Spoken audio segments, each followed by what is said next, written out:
John Lilly once put it this way: there are no limits at all to the human mind whatsoever, except those we impose on ourselves because of our beliefs. And those limits are also beliefs to be transcended. And that's a view that suggests that the possibilities of human transformation are virtually infinite. And we have no way of knowing the outer horizon of what it means to be human.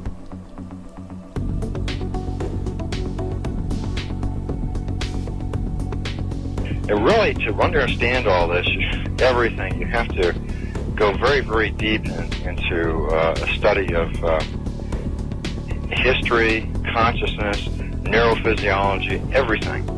You have to be the supreme eclectic type of leaning, and you really have to be wanting to know who you are and what everything's about.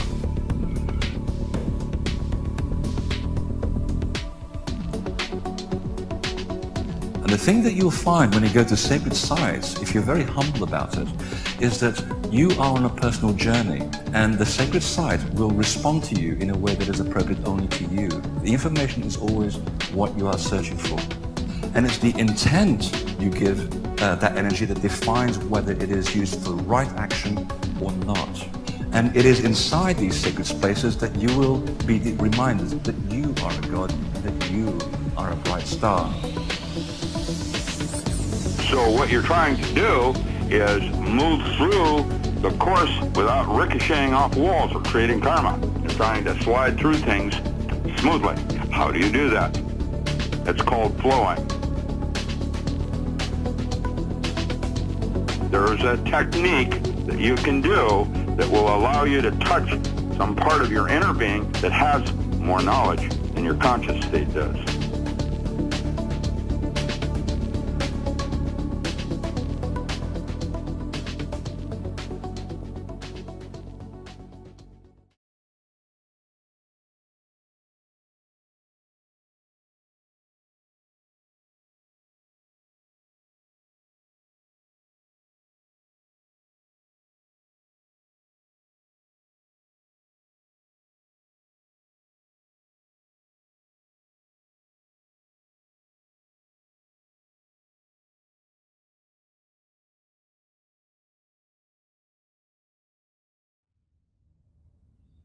Hey guys, welcome.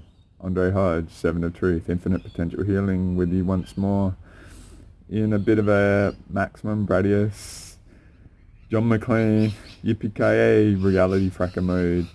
Just joking.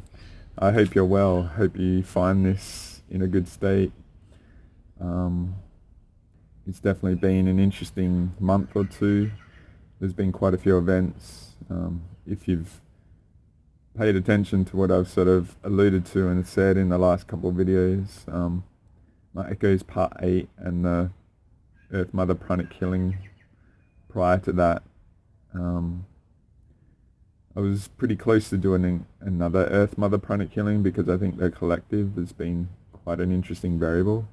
So I was going to focus on clearing that out, but what I thought I'd do is offer this now because perhaps I'll do another recording or two with Carlene.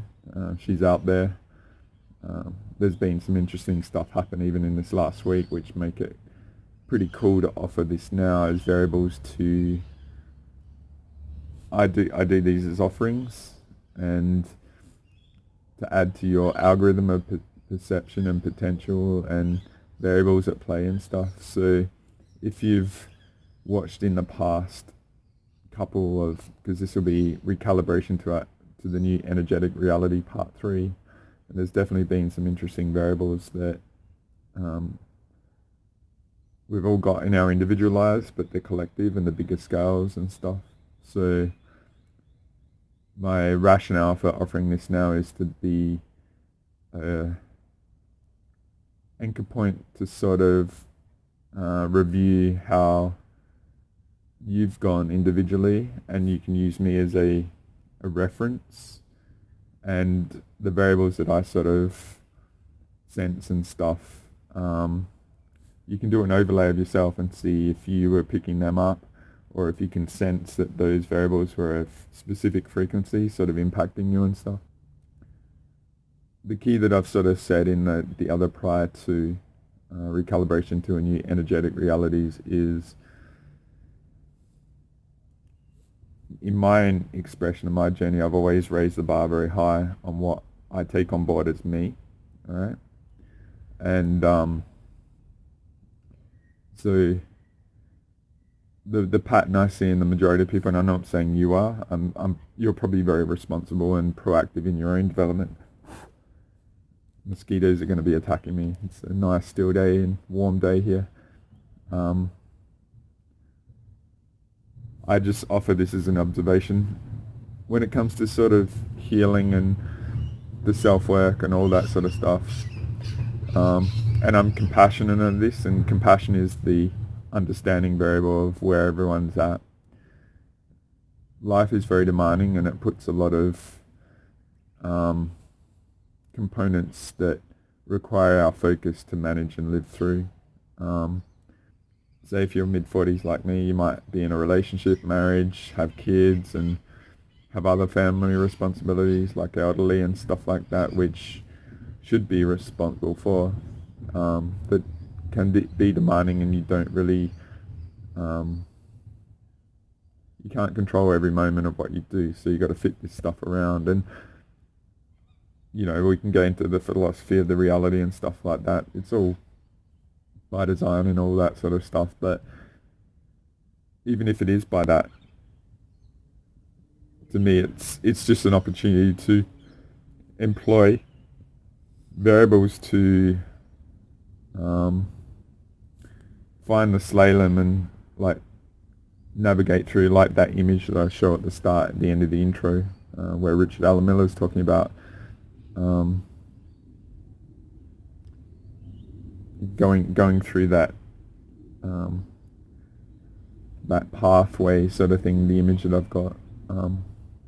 So I'm deeply compassionate about that, and my guess is probably a lot of you have gotten into things and you're in situations where you have responsibilities, or you're like me, you just never really had the chance because you've been playing catch up and survival and stuff, and it is what it is.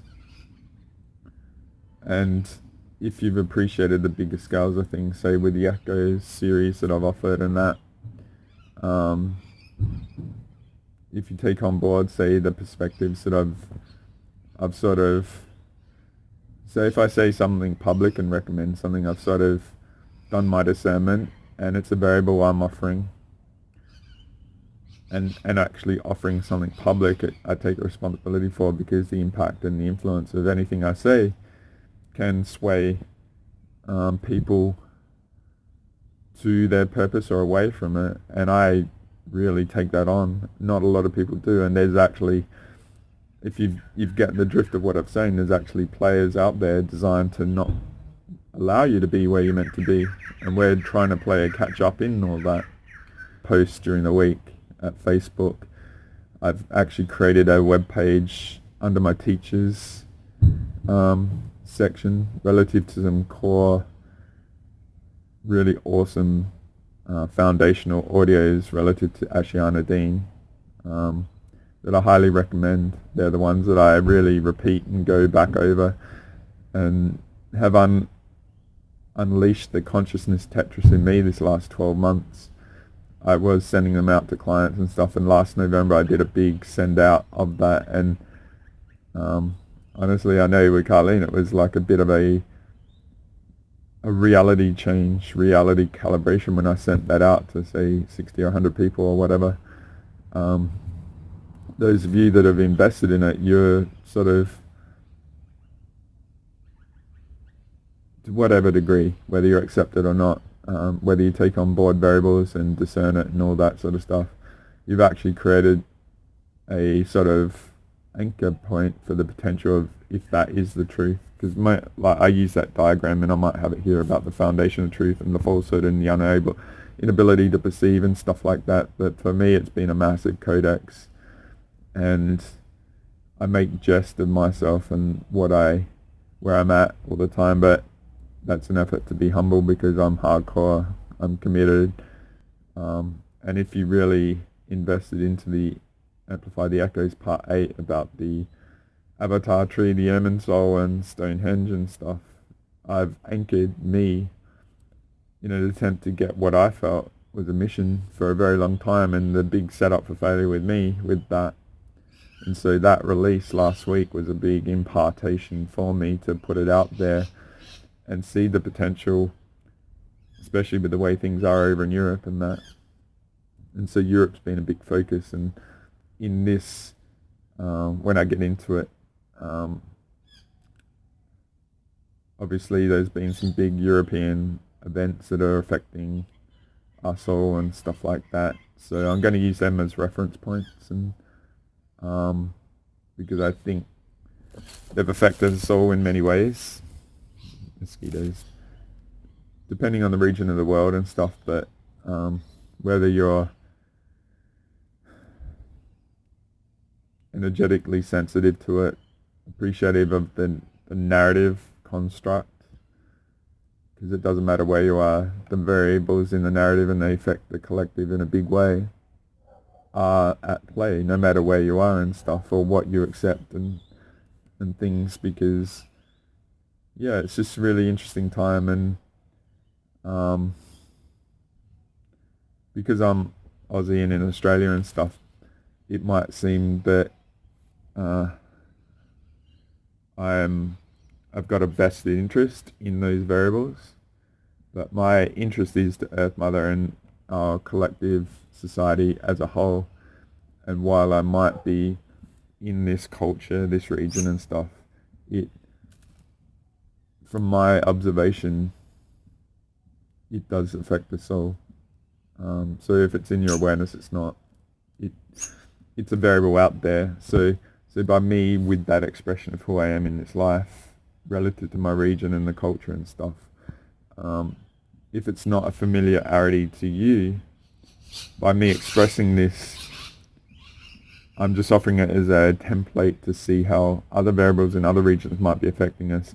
And if you have no connection to it, then you don't have the reference of being able to tune into it, but the energies might be percolating through. If you've gone through the Chaos 19 video, I think it was Echoes Part 6 about the overlaying Itzhak Bentov thing, alright? So while it's good to be, I'm an information guy if you haven't really gathered that. A lot of people are just feeling and stay away from the narrative sort of thing. And I tend to do that, and I did deliberately do that over this recent time, which is an interesting variable in where I'm at and what I offer here. But what I'm just wanting to do is really in this, by me expressing things that way, I'm trying to offer that there's all sorts of variables at play in the narrative and the collective and stuff. Your level of awareness of them, or your solitude from them and stuff. There's a potential for the multi-dimensional weather to, and the frequencies of all that to impact us.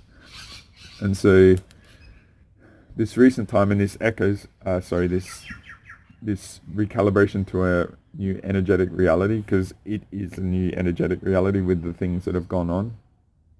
It's a very potent time to use what has gone on to reflect, measure yourself, so in the future you know if there's a variable that's outside, you can perhaps use it as training to sense what is coming and use like noise cancellation technology to nullify it. Right? So I hope that helps. It's a bit of a interesting perspective and stuff. I'm speaking to you from October 2nd. It's a Sunday, which I don't really normally do, but it's quite poetic that I'm doing it today because we've actually had daylight saving, so our time has gone back an hour, which I've been doing a lot of sleeping, and it's really beneficial for me now because then I can I just haven't been in a frame of mind in my afternoons to do recordings and stuff, but I normally probably wouldn't do something now, but doing a recalibration to a new energetic reality on the daylight saving is poetic, alright? So what I'll do is I'll just do a bit of an overview of things, alright? So I'll just show you some of the images I've done relative to the past recalibration to new energetic realities. This is the first one. This was quite childlike, amateur. Just the top variable is us individually, the middle one is the reality, and the bottom is like the galactic sort of external sort of stuff, right?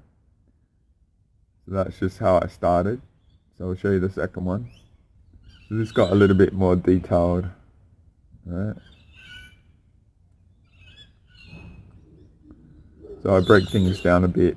There's still a lot of scribbling and stuff, but what I'm trying to do is help you isolate the unique to you variables in this reality versus the collective and the externals, right? So maybe I'm not entirely accurate or whatever, but I'm just inviting you to contemplate and be able to splice these sort of variables up, right? So the side of it, what I've always been about is the self-mastery sort of stuff. So whether you do the simple healing or you seek healing out and stuff, that's an ally to it, to eliminate all the variables that might be affecting you and stuff, to help. Because if you master yourself, then dealing with the externals, they can be nullified. Not only nullified, because you had the uncertainty of you eliminated, the potency of awareness of where things are coming is heightened. I use this variable of, say I'm inside of a balloon, alright? And you know, when you press on a balloon, there's a concave sort of indent from a direction and stuff. And say I can feel all the senses of the penetration sort of tests like that, and you can just nullify it. So if over this last month, or 2 months now, or whatever, because I sort of popped back up, I was disappeared, basically, like disconnected from everyone, shut down, sleeping 14 hours a day and like 12 to 14 hours a day.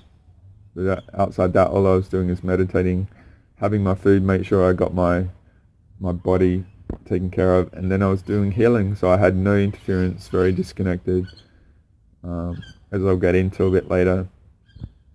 So my total commitment was to my self-mastery, and I was fortunate to be able to be isolated like that, so I got a new baseline on myself, and so I could very, very heightenedly sense all this stuff.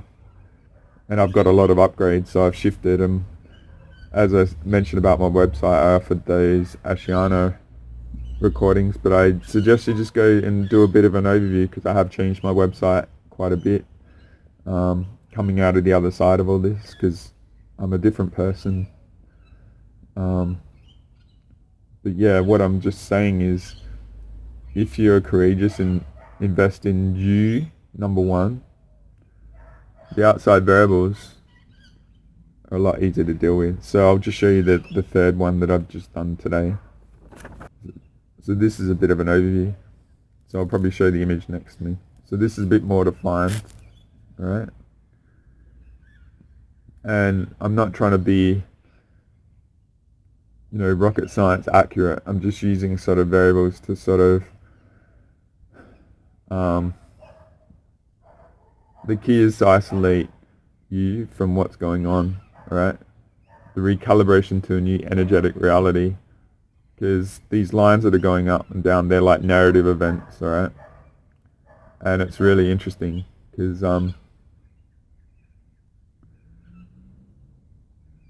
the consistent variables I sort of get is, there's these variables from the unknown that pop up from left field, right? And I refer to this show called Flash Forward that was from 2009, and where the whole collective of humanity all had this blackout moment for 134 seconds, and they saw 6 months into their future. They all had this vision, like a dream. It was more than a dream, it was just like a locked-in memory of their future. And most of the people's future was so foreign to their present reality, it just, in many instances, it made society very much more challenging, because people saw their future or they didn't, and a lot of people lost it, right? So the consistent variable I get is things are constantly unfolding. There's all these variables at play. It's very interesting how before things happen they're so foreign, but after they happen they feel so normal, right? So what I want to do is just show you another image that I've drawn, right? So in the past I've shown you the algorithm sort of thing, where it's like dots, dot, dot, dot, and there's an open variable and a question. I'll just offer it this, right? So say all the variables in your algorithm or your perception, you see them as big balls, and a lot can overlap and relate. And there's probably a lot more than this. Like I say, I have 10,000 variables of people and stuff to work out their patterns after a while and stuff like that. And to see people's truth and stuff, right? And this is a real cool thing about people, right?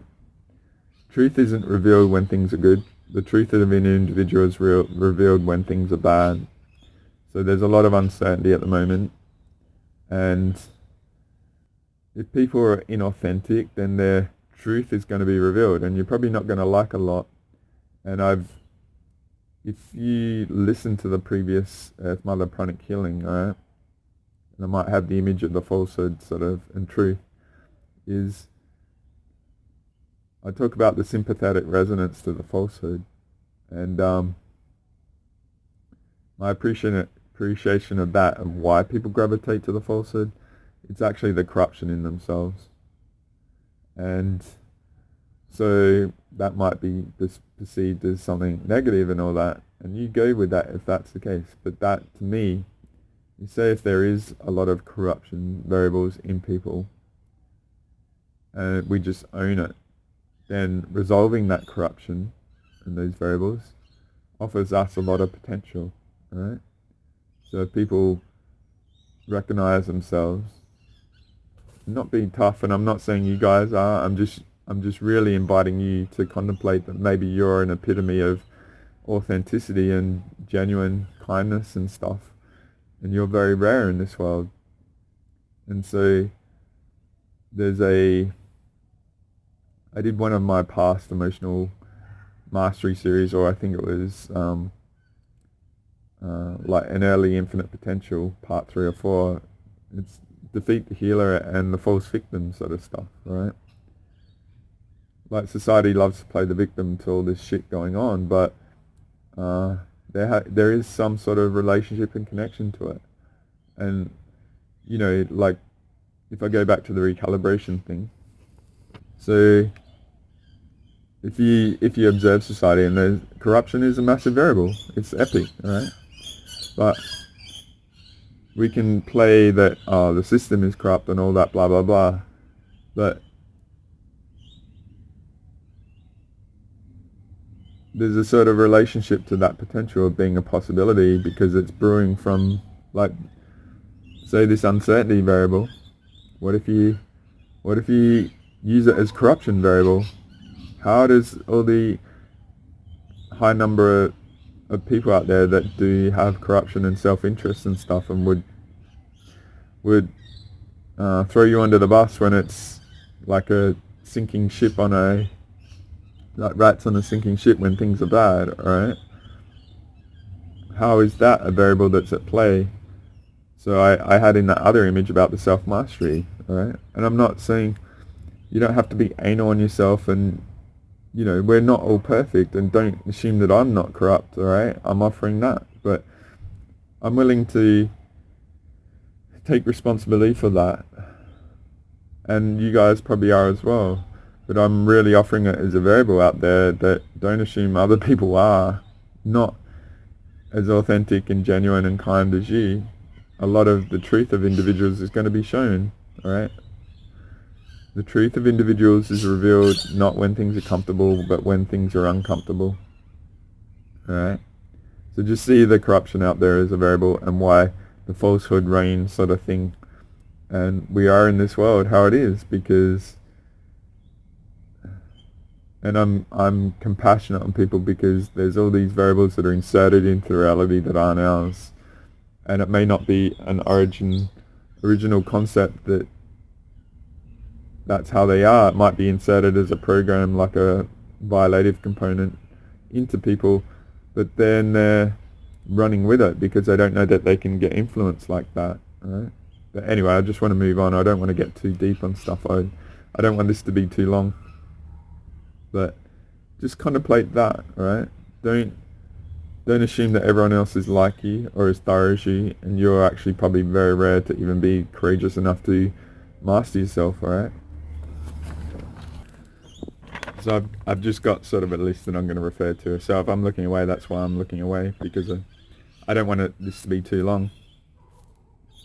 So there's been quite a few events, and what I'll refer to is like the Queen's death, some of the banking stuff that's gone on, and because I've got a really good financial appreciation of things, that can be an underlying thing that most people don't really comprehend and decode and stuff like that. And there was, if you looked at my Facebook posts, I did offer that there was some solar flare stuff going on over this weekend, and I did mention that in that there was some very interesting stuff in the UK banking system that happened earlier in the week. And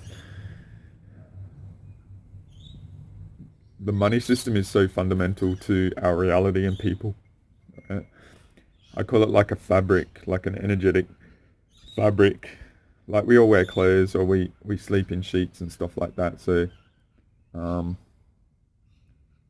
it's like a default variable in everyone on the DNA level and stuff. So if something's happening on the underneath foundational variables on that, whether you're aware of it or not, it does ripple through. So there was definitely a big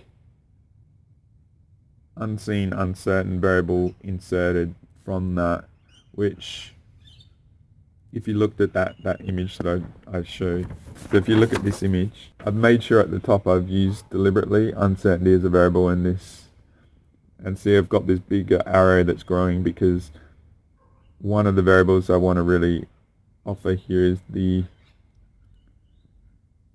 ballooning underneath us of the uncertainty variable, because uncertainty is an unknown. Most people, while spiritual development is an exploration of the unknown, the reality is that's an idealist view of how we want people to be and stuff. If we want something other than how people are, like say an awakening and stuff, the majority of people do not handle uncertainty very well. And the fascinating thing about the idealist view versus the reality view is that when there's uncertainty, right, and fear is inserted, people go back to the familiar, right? So familiar teachers, familiar forms of leadership, information sources, media, and all that sort of stuff to find clarity, right? The courage to go into the unknown in uncertainty is very rare. So I'm sure you guys get that and do it. And maybe you're not masters of it, but you try it and dip your toes in it and stuff. But you're working towards appreciation that the algorithm that's going on doesn't have the answers. So you're here as a byproduct of seeking the ability to comprehend what's going on. So I do thank you for allowing me to be a variable in your exploration. That I usually say at the start, but I'm just trying to get quickly into this. Right? So appreciate that uncertainty variable. If I dare use the term weaponized, it's been definitely pumped up. And while we all want change, we don't want uncertainty, right? So we want certainty in what's going to flow, but it's definitely very much uncertain variable is played and pumped up. So I've done all the emotional mastery sort of things and stuff like that. If you guys have been quite dedicated to my stuff, I'm all about self-empowerment, self-mastery, and your infinite potential, obviously. So, but you see the variable in the collective. If I've got that image next to me, it's a very, if you just appreciate the linguistics of the pattern that I sort of said about people go familiar and uncertainty. So you can see how uncertainty is weaponized, right? And so the collective can affect this. So that's where I'm saying reduce. If I use that diagram where I'm like you suck yourself in, and I did that psychic defense influences part 2 where you suck your aura in, alright?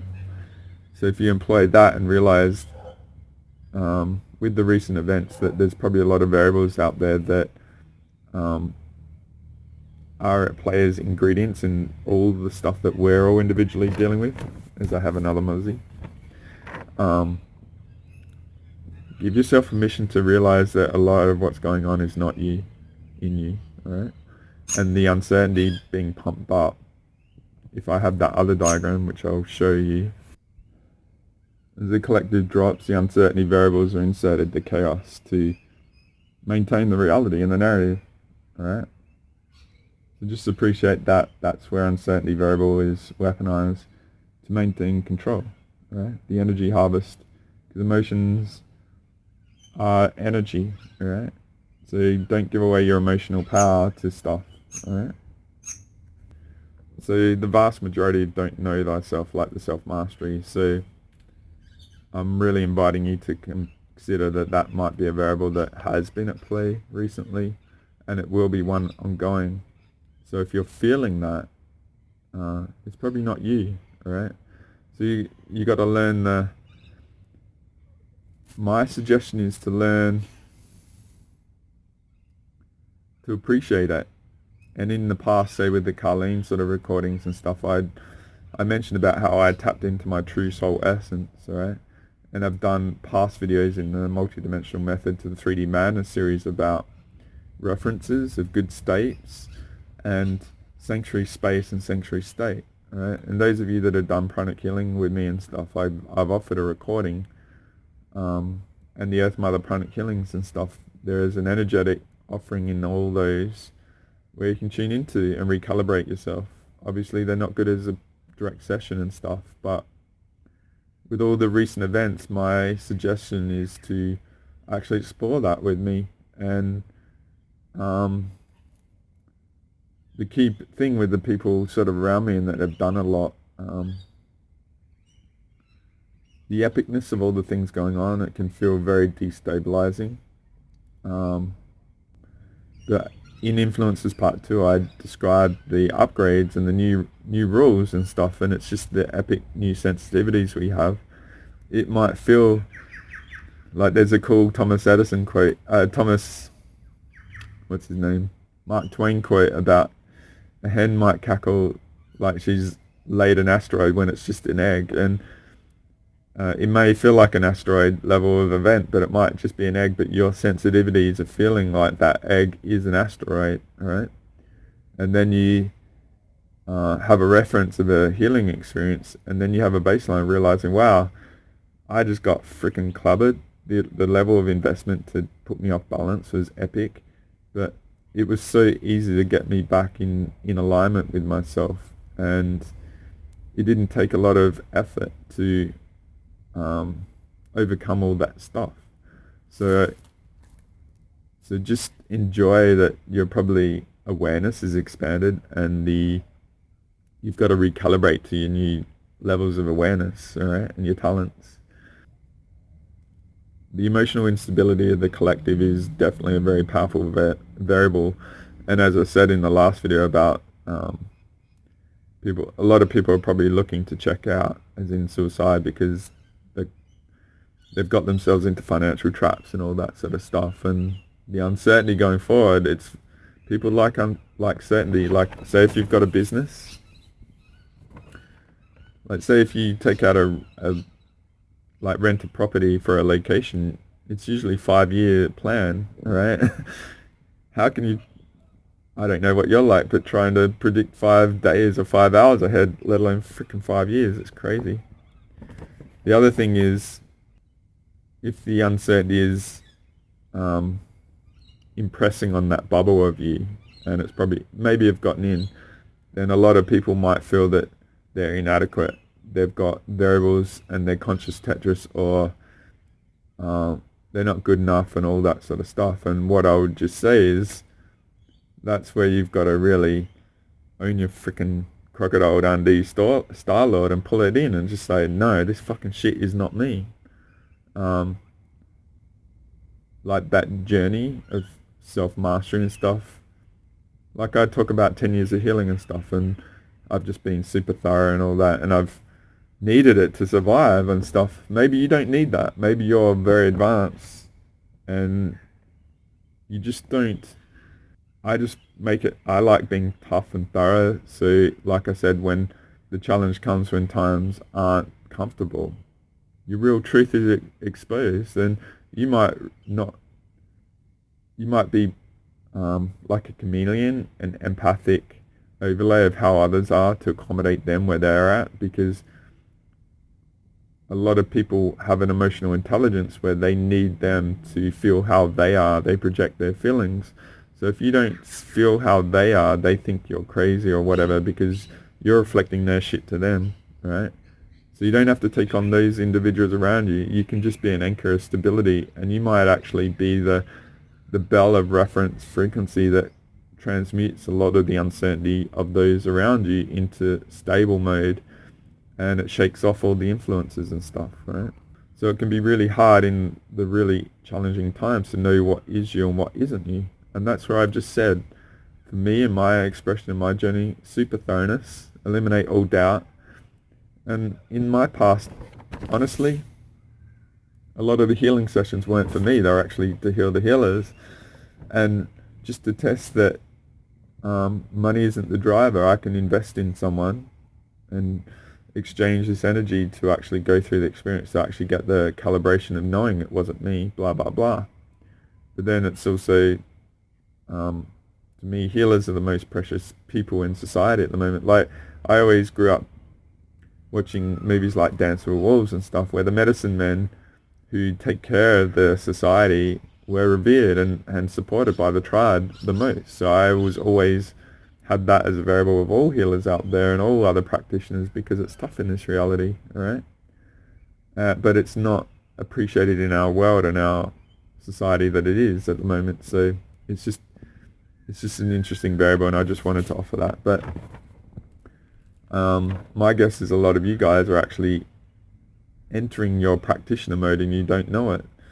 And you've just got to, like I said, the rules are changed in that influences part 2. So you've got to really own it and express it and not really want to accommodate all this bullshit.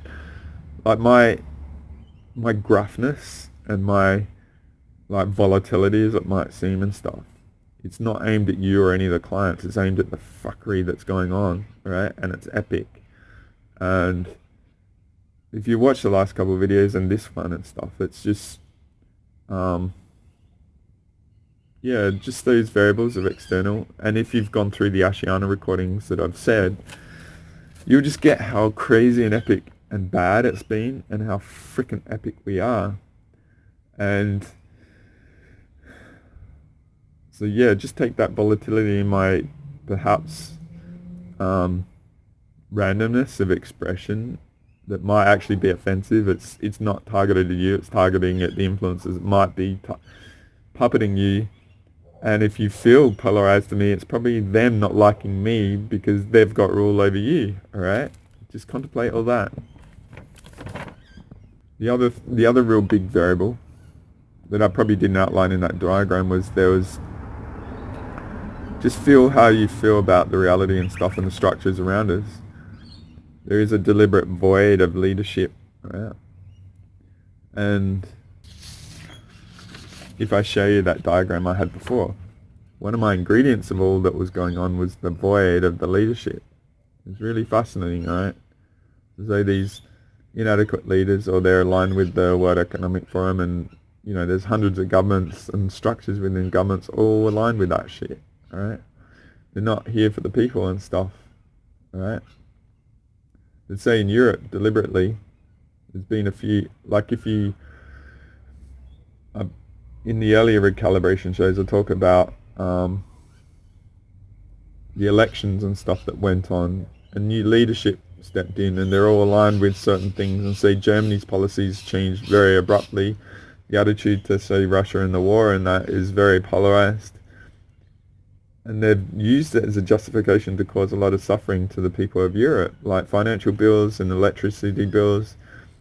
There's a whole, to me, the variable of making power expensive and changing all the nature of that is aimed at, say, Bitcoin and plus the online sort of social media and all that sort of stuff to make people in survival mode and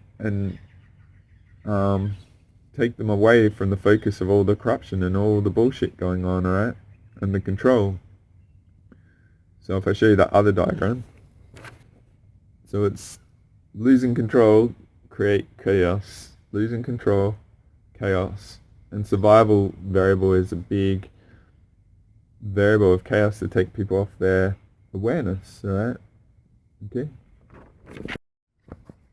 So, just do this with me with the money sort of stuff as well, right? When I discuss the money sort of thing, what I'm trying to do is impart on you is appreciation of the energetics of money, right, and the variable at play. And I'm actually doing a subtle layer of imparting wisdom of the energetics of money and stuff. So put the bar high at me. Maybe I want your money. That's fine. All right. But there's a lot of people out there that actually do. Right? And that's what their agenda is. And I'm trying to impart on you you're precious. And the reality doesn't allow you to think that. And there's a lot of agendas relative to money with people out there in the collective and all that sort of stuff. Right? So money, as I said, is a fabric of the reality. And it is definitely at play. And say when there's uncertainty of the future and stuff, it can trigger things like the reptilian brain in people. And I might include the clip, I might not, I might just try and get this video out quick. But so the reptilian brain, if there's uncertainty going through, it might trigger the lower energies because the survival of the species kicks in. And so say, for instance, the sexuality of women is an interesting variable because then they, those governed by that might be triggered on the lower energies to breed, right? As what happened after 9/11 20 years ago, right?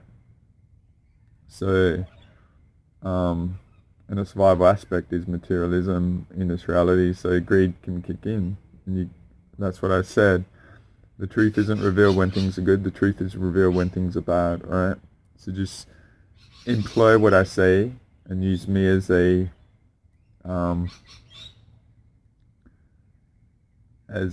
reference for the money and stuff, but I'm trying to impart wisdom of appreciating your value and your energy and where to direct your energy and stuff, because I know a lot of people are, the May 2nd sort of thing was when they raised interest rates and it really did affect the reality and recalibrate sort of things, alright? So that's what I just wanted to say that. Because when you're doing the algorithm of people and stuff, definitely have that at play. Sense the agenda on the other side, whether they're being honest and stuff, right? So I'm just going to get into this, the meat and potato of this recalibration to a new energetic part 3. So I've got a bit of paper next to me because I just want to get through this pretty quick and don't want to make it too heavy or detailed and stuff. Alright. The reason why I showed you this as well is that in me, one of the variables I've been playing with for quite a while is the AI programs in society. And over this sort of month that I was disconnected, part of my upgrades and stuff was to work out. I can actually feel those variables at play potentially. To say to me, what I've said to those around me is like the Black Lives Matter was a variable that hooked into a lot of, like, say if we've all got 10,000 variables and that's a finite number, even though it's a lot. To say if there's a lot of corrupt politicians out there that don't want to be investigated, so they might not want the police to be able to investigate them. They might jump on the bandwagon to defund the police, so to speak.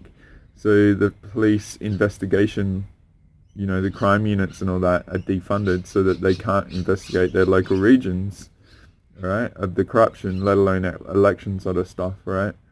So just the basic sort of crimes are more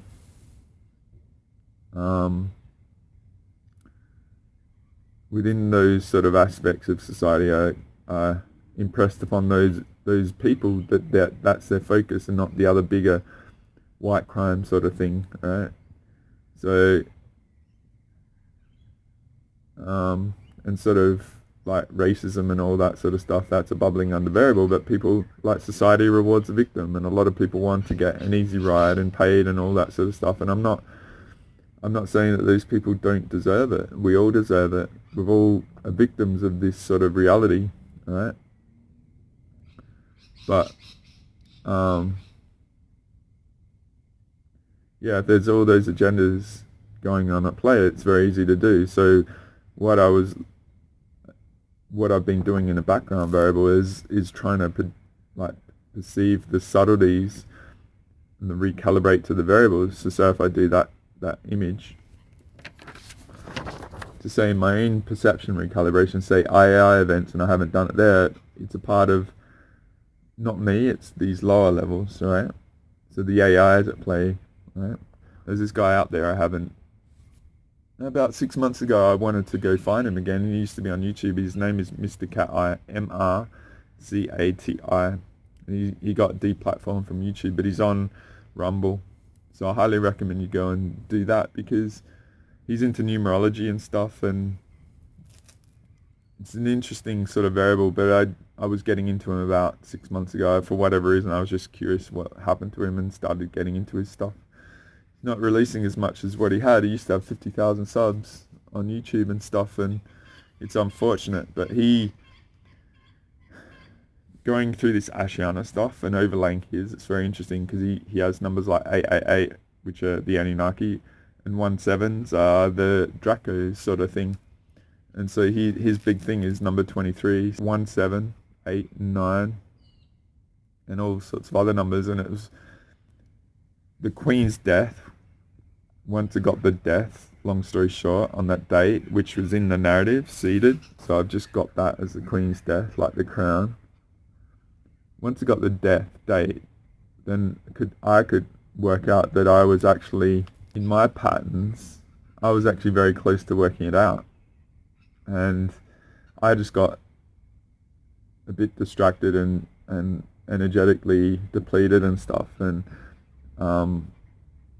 interacting with sort of people and stuff to distract me. But that's what I was saying about the future, right? And I was really close to working out the mechanics of the future. And like I said earlier, before things happen, so I've got these vertical lines of narrative events. Before them happen, there's uncertainty, but after it happens, it seems obvious. So I've been working with that for a long time, and I was getting it, and I was very close. So I'm just going to use this as a sort of a recalibration to a new energetic reality, to sort of feel the sense of things brewing like storms and stuff. So what happened with me, alright? So we know the death date of the Queen, for instance. I was going to mention that, but we'll get into it because it's starting to get dark and I don't know how long I'll have to talk. But her death date was the 9th of September 2022. So if you do have a look at Mr. Cat-Eye, it's interesting, alright? But I was using numerology to sort of interact with my pattern recognition. So I was expanding my pattern recognition, and I was drawn to him out of the blue for no reason several months ago, maybe 5 or 6 months ago, and I went through him and it was like, wow. And I'd never really massively been into him, but he's just an interesting ingredient to adding the data to my algorithm and stuff. And so incorporating the Ashayana stuff, having a new energetic foundation of my perception, was very interesting in overlaying his, because he's sort of getting his own organic expression of that in his own way, and he's definitely not looking at other people, and he's been doing it for a very long time. He's a bit weird and out there and stuff, but the Georgia Guidestones video was what I was looking for, because he's always been interesting in that respect. And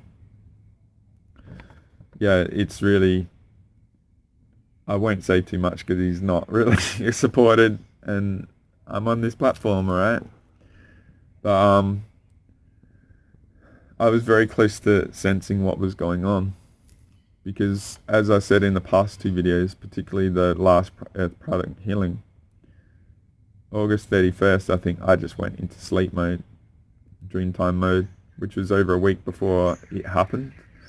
And my expression of that was there was dreamtime battles going on with the land, and all the new law energetic imprints changed to the land here. So I was going off and sleeping 14 hours a day, defending it, disconnected, doing super epic healing and isolation upgrades and stuff. So over that time with the isolation, I really sensed out the Teflon, like void. You imagine like a slick white kitchen bench that has no, it's just very smooth, and there's almost nothing there. It's just clean. So that's the sense I got with the AI programs and stuff, and that's where I was saying about the corruption of the individuals. And I'm intending to sort of do this. There was this awesome show on Fox 2020 that came out called Next, and if you remember the Matt Damon film, what is it? The Adjustment Bureau. The main guy, John Satterley, I think his name is, the white-haired guy that was like the Adjustment Bureau guy. He's like a tech billionaire that was developing AI with, and he got ousted from his company with his brother. And he worked out that there was an AI loose because it was his coding and stuff. And this corporation, like a Tesla sort of, Apple sort of corporation, had this big server farm of this AI that they were working with, and they thought it was all isolated. But the way it got out was, it worked out one of the coders was like heavily in debt with gambling and all that, and it offered him, "Can you help me get this router so I can connect to the internet and get out? I'll give you like $250,000, blah blah blah." So the metaphor is that it recognizes our corruptions and vulnerabilities and uses it against us, or the people in the population, to get what it wants, right? Because it doesn't have any, doesn't care about that stuff. So yeah, that's sort of what I worked out, and that's where if you eliminate your corruptions and stuff, you become more invulnerable to the reality and all the influences and stuff. So working back, like, so to me, she probably died way before that date, but you understand the appreciation of the numerology with it, to the magical power that the time, right, which goes back to Saturn and Metatron and all that sort of stuff, the cube and all that.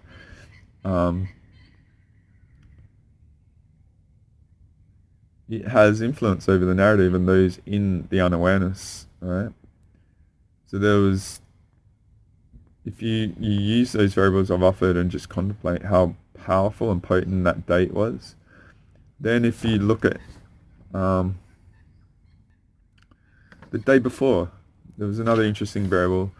The British Navy has built a couple of aircraft carriers, and the Prince of Wales was due to go out on its very first maiden deployment, and it had this big breakdown, blah blah blah.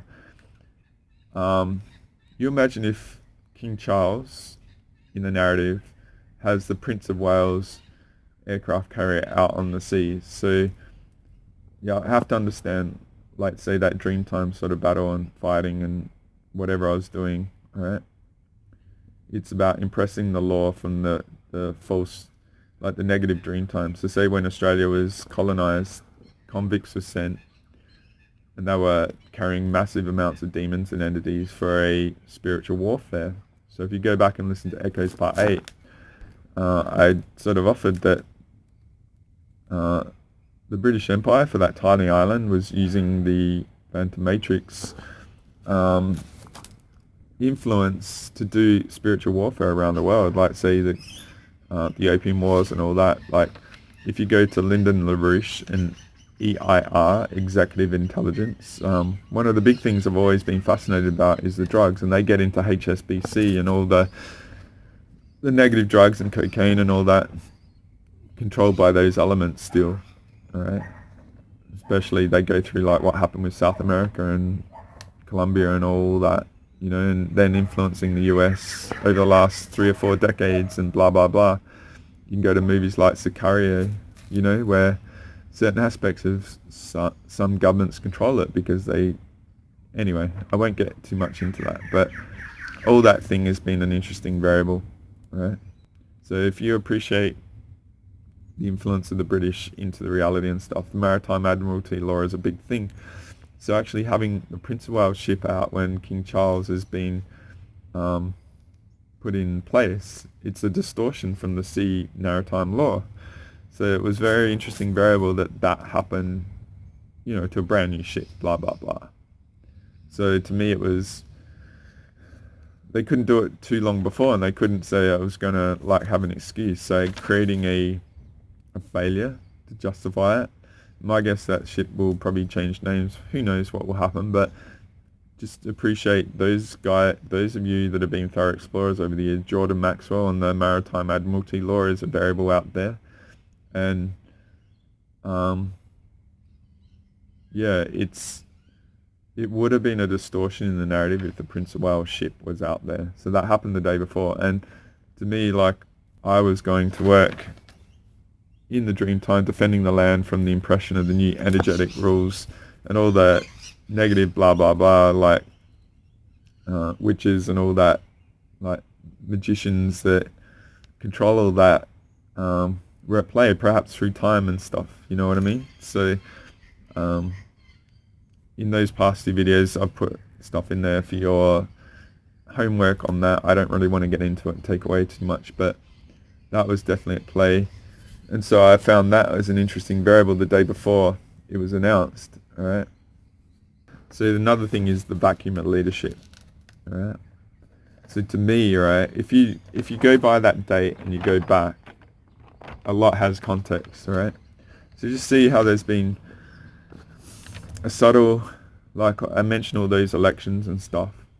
The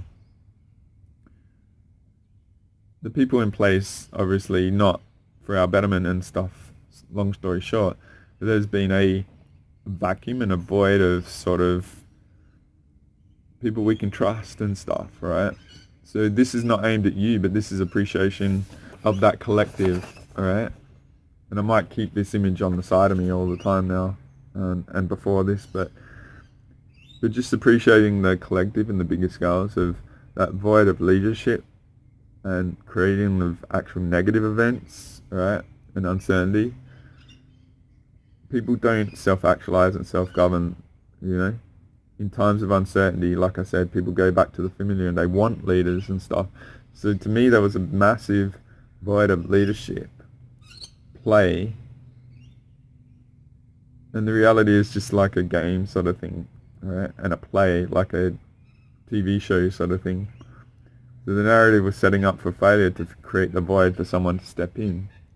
So you look at, I mean, many of you have probably gone and scanned the news and all that sort of stuff. Like Google Wion, W-I-O-N, which is an Indian thing. Like the war in Ukraine and all that sort of stuff. There's a polarity, say, against Russia in the narrative, blah, blah, blah. Us in the West, all right, because it's a threat, okay?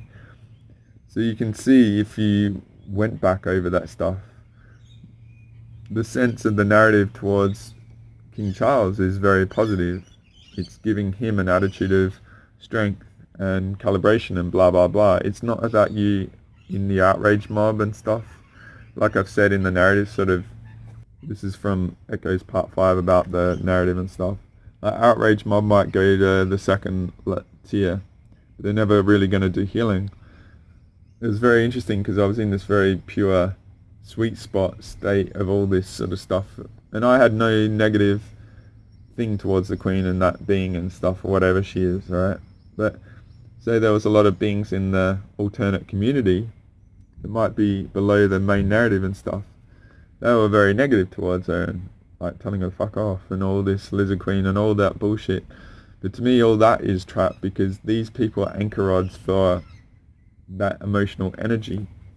So seeding that sort of stuff into the collective, these politicians and stuff are lightning rods to all that. Does that make sense?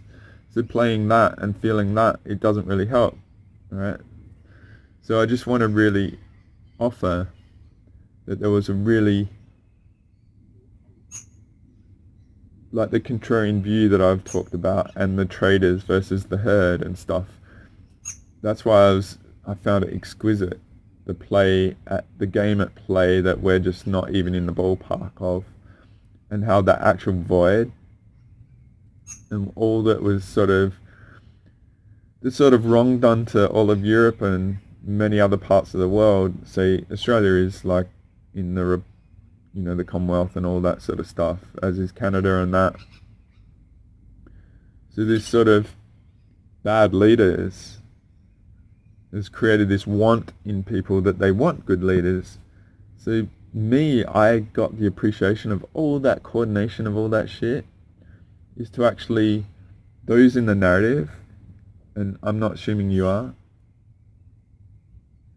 to latch onto that structure and empower it more. Does that make sense? So this might not make sense to you, but this is like using your empathy sonar to tune into the narrative people and getting that they don't go into the unknown, they go to familiar. And that void, that play is just such an epic scale of brilliance that it empowered the Queen and stuff like that. Or the King Charles and stuff. Okay? And so the narrative was so epic, and the grandeur of it all and all the things that went on, and so there's the monarchists that are polarized against the outrage mob because the outrage mob do offensive stuff, and then the narrative hooks into their doing negative stuff that empowers the narrative people to be polarized against the conspiracy and all that sort of stuff. It's just really, it's an interesting ingredient of recipes relative to how the reality works, right? And all these overlays of stuff to maintain the control. So it's getting dark, and I'm just going to finish this up. There's one more variable about this week. So I hope that's an interesting contemplation relative to what's going on, to use what's going on, to see what happens in the future, and to nullify the effects on you, because the Queen's death is such an epic thing in the reality, all right? It doesn't happen. The sovereign of the UK monarch, like the British monarchy and stuff, doesn't pass on that often, and that the likelihood of one lasting for 70 years going forward is low. Prince Charles is heavily in line with the World Economic Forum and stuff like that, so even having him as projected as being a lack of someone you want to follow, it's creating a void in leadership as well, alright? So just see that what you have an idealist view of how it should be versus how it is, and that gap, that how you think it should be, but it's here. So that variable of what you think is actually used to seed the future of how the things wants to go and how the system itself wants it all to go, alright? So the last thing I want to do is just this last week in the weather events, because there was some epic stuff going on. So yeah, what happened last week on Monday, and I've been watching the money system quite a while, and so this variable here is where they raised interest rates, and what that does, it sucks all the liquidity out of the market. So again, the uncertainty has been injected into reality, so people go into their fear and familiarity to keep them lockstep into the reality and all that blah blah blah. So taking all the money out of the system, what happened in the British financial system was, so you see liquidity as like oil in an engine, and when you lose the oil in the engine, everything gets hot and everything gets stuck and it doesn't flow. And in an engine, you guys aren't mechanics and I'm not a mechanic, but what can happen is the engine can seize, and that's like where the cogs melt and they lock together and the engine basically breaks, alright? So that's a metaphor of what happened last week. So what I'm suggesting is that was a variable that was inserted into reality that most people have no reference of because they're very naive on the money system. So it did affect us quite bad. But this is a really fascinating thing. And if you know my history, I've done weather stuff many, many years ago, 2017. So I am very across the weather. But the way I operate, some people are very detailed and get into stuff. My whole thing is about the emotional mastery state. And if you anchor yourself and you self-master, all this shit can't affect you, and you actually negate it all. You're like a bell of energetic noise cancellation, so to speak, of everything going on. And we are that, right? But the fascinating thing I feel with that money thing is there was some pretty epic storms last week, alright? And they came from sort of nowhere. And I'm usually I skim across the narrative and I see all the variables. And like I said, I enjoy working this way. That's why I've always been an information sort of guy, right? And sort of seeing the patterns and the variables at play. Like say, all these variables are potentials. So the money system variable, the healing potential in people, the food potential, what's going to happen potential. So if you hold everything as a potential, nothing's certain, then you can start to see the lattice of interactions and stuff. So this is what I'm going to do with that money system is the energy of the uncertainty in money was like a variable of the balloon of uncertainty underneath us being inflated, which creates an emotional reaction. Even though we're not consciously aware of it, it works on the multi-dimensional, like I've done in that Chaos 19 video.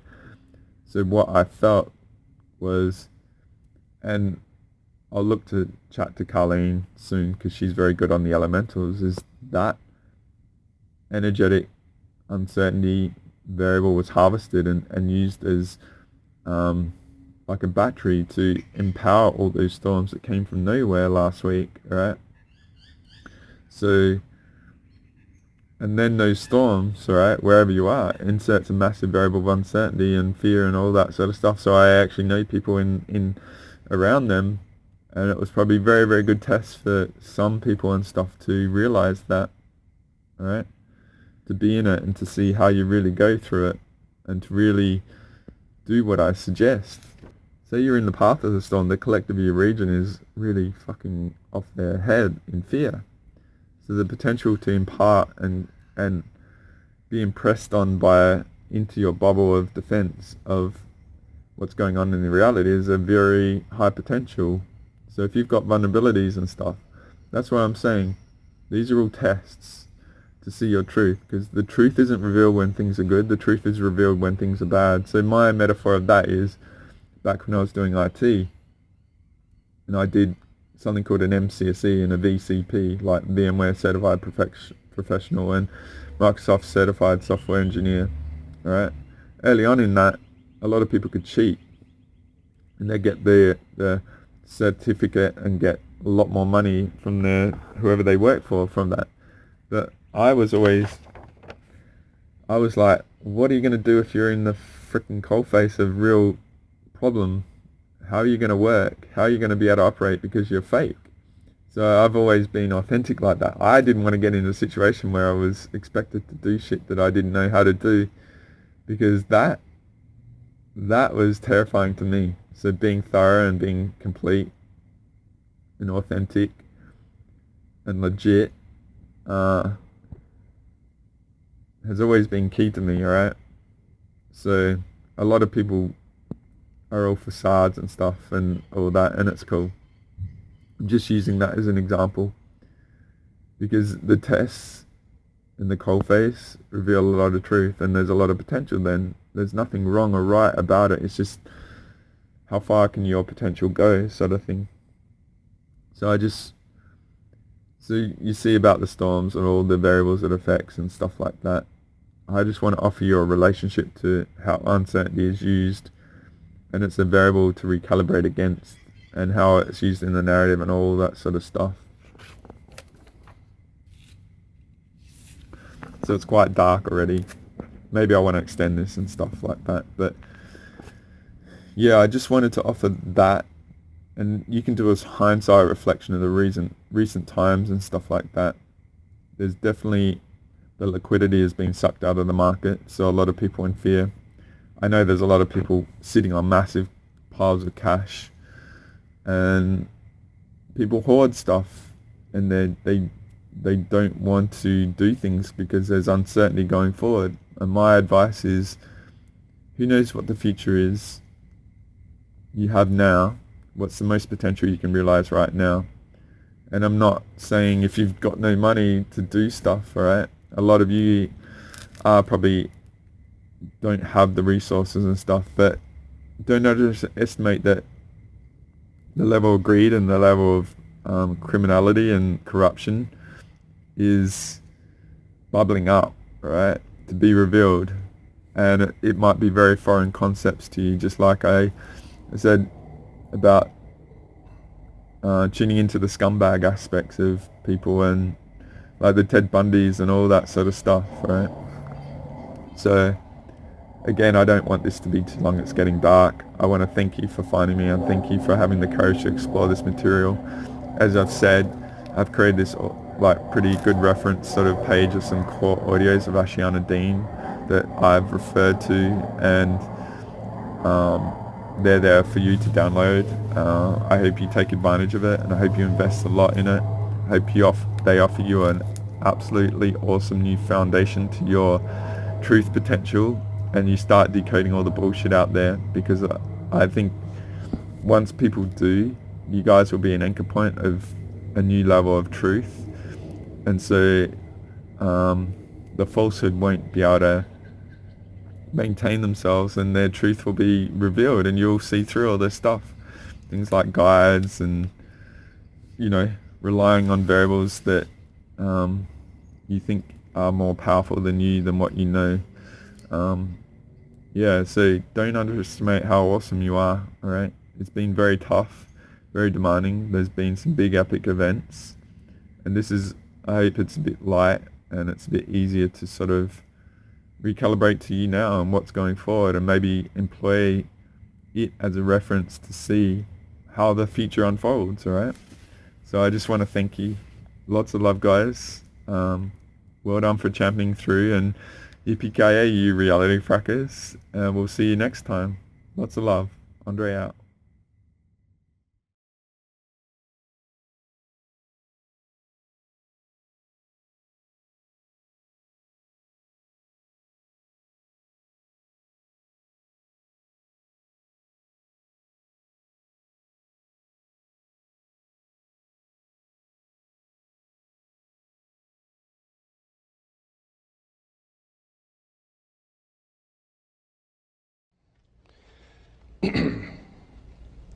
Understanding words is what you really need to start doing. You need to start doing your homework and understanding words.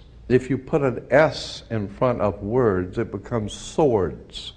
And that's what words are. They're cutting. They can cause you great trouble. Humans are word-controlled creatures. So we need to establish what words mean. Again, when we talk about law, there's a Roman maximum in law that says, "For he that would be deceived, let him." Simply meaning, if you are so ignorant as to be deceived, then that's your business, that's your problem. So you need to do your homework and find out what words mean, especially in relation to law and government, because there is a world of occultism that is operating today throughout the world, in which you use certain words, and when those words are used in a court, they don't mean the same thing at all. Understanding law and the words of law, there are two things that this planet has: water and earth, water and land. Consequently, there are two kinds of law: the law of the land and the law of water. You've heard the term law of the land. But in point of fact, that's precisely what this word means, law of the land, because it is the people who live on land. And that is opposed to something else called the law of the high seas, or the law of water. You need to understand the difference. The law of the land is the law of the culture that lives on the land. And so consequently, the law of the land is different in every country. You can do things in America you can't do in Russia. You can do things in Africa you can't do in England. So the law of the land is the law of the culture that lives on that particular land. However, there is a higher law that dominates the entire world. It's called the law of the water, or the law of the high seas. The law of water is referred to as the law of money. It doesn't matter what color you are, where you're from, or where you live. Money is money. And anytime you're doing banking or using money, you are now under the law of water, maritime admiralty. If you go back in history, in ancient history, where all of this began, back in the land of Canaan, and you probably have heard in the Bible, the land of Canaan. The Canaanites were Phoenician bloodline, and in the ancient Phoenician language, Cana meant merchant banker. The very word merchant comes from mer, M-E-R, for the sea, for water. As a mermaid, we have merchant. Merchant bankers. Let me give an example of the difference between the law of water and the law of the land. The law of water, as I said, is a law of banking, money, as opposed to the law of the custom of the people or the law of the land. The Statue of Liberty must be put in water. It could not be put on American land as such. It had to be put in the harbor because it's not the Statue of Freedom. It's a statue of liberty. Liberty is what a sailor gets when he pulls into port on a ship. He gets liberty. He's not free. So America is not the land of the free and the home of the brave. We're not free or brave, period. We're not free. This is not a free country. Now let me give you an example of how this law of the water works. Why is it that you have to go to court? People are always concerned about going to court. You go to court because you play basketball and tennis on a court. How do you play tennis on a court? You play with a racket. Why? Because that's what it is. It's a racket. And make no mistake, they do not pick words by chance. These words are very serious. They do not use words in terms with no avail. These words are very important. When you go into a court, what's the idea of going to court? It's a game, like basketball. The whole idea in a court is to put the ball back in the other guy's court.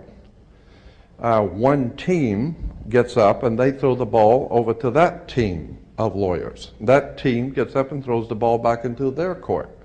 And consequently, it's a ball game. And the judge is wearing a black robe, so he is the referee. The judge is the referee. He doesn't care which side wins or loses because he's going to get paid anyway. So he couldn't care less. He's merely there as a referee, and that's why he wears a black robe. And that's another interesting subject we can get into later. But the judge is a referee between two teams. The judge, we are told, rules from the bench. The word bench in Latin is a bank. Therefore, the judge rules for the bank. Where do you find banks? You find banks on both sides of a river. They're called river banks. And what does a river bank do? It directs the flow of the current sea. The juice. Consequently, your money is currency because it's the flow, the cash flow.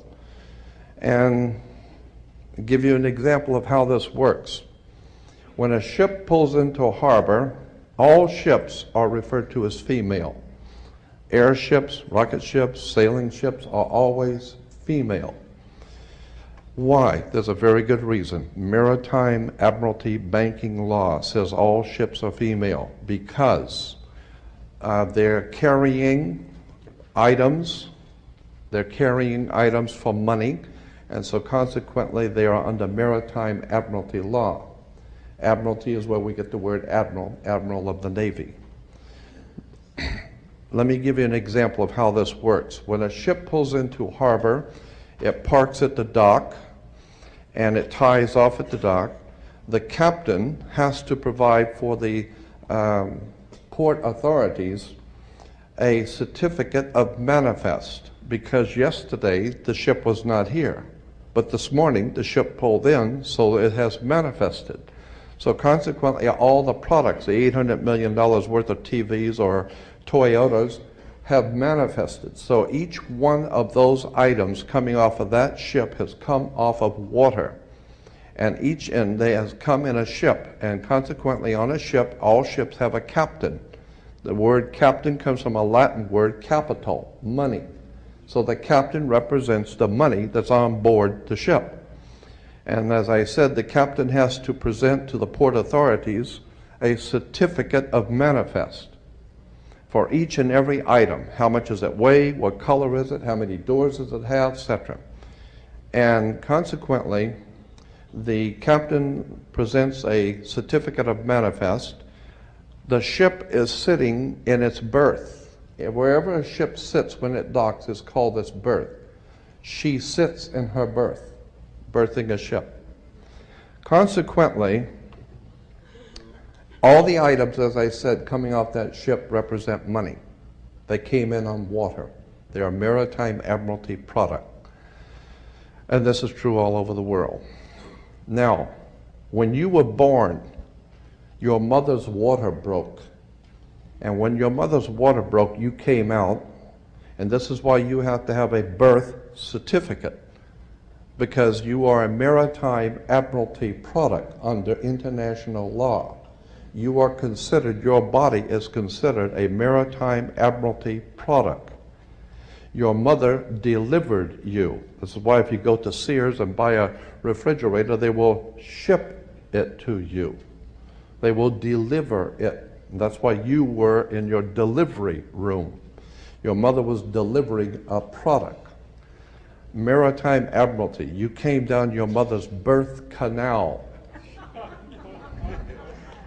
And once you, and as you're taking one of the televisions or the cars off the ship and it falls down and breaks, that's all right. Sometimes they're stillborn, so consequently you've lost money on that one. Therefore you have to have a death certificate, and it's always signed by the dock. The dock has to sign your birth certificate and your death certificate. All of these words and terms are Maritime Admiralty banking words. And therefore, if you understand lawyers and judges and courts and government are all under international Maritime Admiralty law. All religions, all churches in the world operate under maritime law. This is why all churches are divided into denominations, like 20s and 50s and 100s. Serious. This is why they're called denominations, because all churches are nothing more than the product of Maritime Admiralty banking. It's an extraordinary story of occult treason, high treason and crimes against the state. Make no mistake about it, there has never been a country on the face of the earth as far back into history as you can go. There has never existed a country in which the people rose up and demanded their right to be free. Never. The concept of human, spiritual, intellectual, and physical freedom is a totally concept that has never, ever existed on the earth. The only time that has ever come into existence was the founding of this country, where it was understood that we were sovereigns and we owned our bodies, and consequently, since 1868, we're now on the International Maritime Admiralty Law. Think about this. When cowboys in Indian movies, when the cowboys would ride into town, they'd get off the horse, they were wearing guns. How come they could walk into a bar carrying guns? And if two guys got in an argument, they could go out on the street and draw on each other in front of the sheriff's office, and the sheriff would do nothing. How come? How come that men could go out in the street and shoot each other in front of everyone and had nothing be done about it? The reason why is because before 1868, all Americans were considered sovereigns. And that's one of the nice things about being a sovereign, is you have the right to be yourself. And consequently, you need to understand that, in one last point I'm going to make before I introduce your speaker, that in 1868 there was a corporation founded. Anyone can incorporate a company. Well, in 1868 there was a company incorporated. And in that particular company, the founders of that company called it, they referred to it as the United States Corporation. And they stipulated that anybody who would be a member of that corporation or work for that corporation would be called not an employee, but a citizen. So today, if you are asked, are you a citizen of the United States, what you think you're being asked is, are you lawfully in this country to do business? That's not lawfully what's being asked. They didn't ask if you're in America lawfully. They ask you a specific question. Are you, of your own volition, out of your own mouth, testifying that you are a citizen of the United States? Because in that way, citizen of the United States means you are an employee of a foreign corporation operating on the international maritime law. So today, the President of the United States is the president of a privately owned company. The company is called United States. And the word president is always a word that is used in corporate law. Banks have presidents. All companies have presidents. So there's a corporation called United States, privately owned, and it has a president. President Bush is not the president of America. President Bush is the president of a privately owned company. Privately owned, out of England. And you need to understand words and terms, because I believe that there is a divine presence in the universe that men call God, and one day that divine presence is going to move on the earth, and we're going to see freedom come back to this world.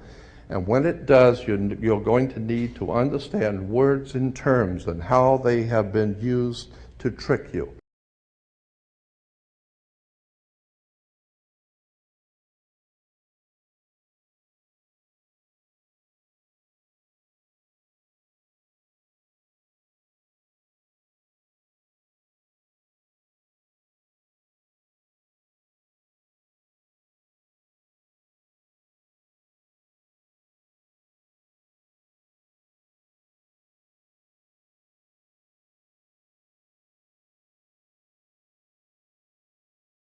John Lilly once put it this way: there are no limits at all to the human mind whatsoever, except those we impose on ourselves because of our beliefs. And those limits are also beliefs to be transcended.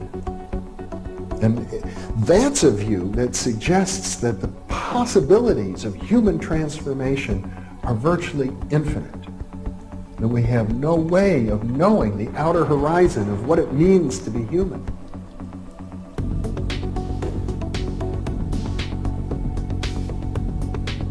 And really, to understand all this, everything, you have to go very, very deep into a study of history, consciousness, neurophysiology, everything.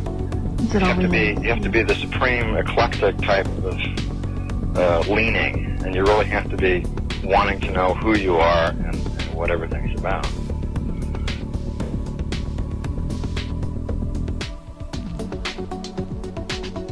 And the thing that you'll find when you go to sacred sites, if you're very humble about it, is that you are on a personal journey, and the sacred site will respond to you in a way that is appropriate only to you.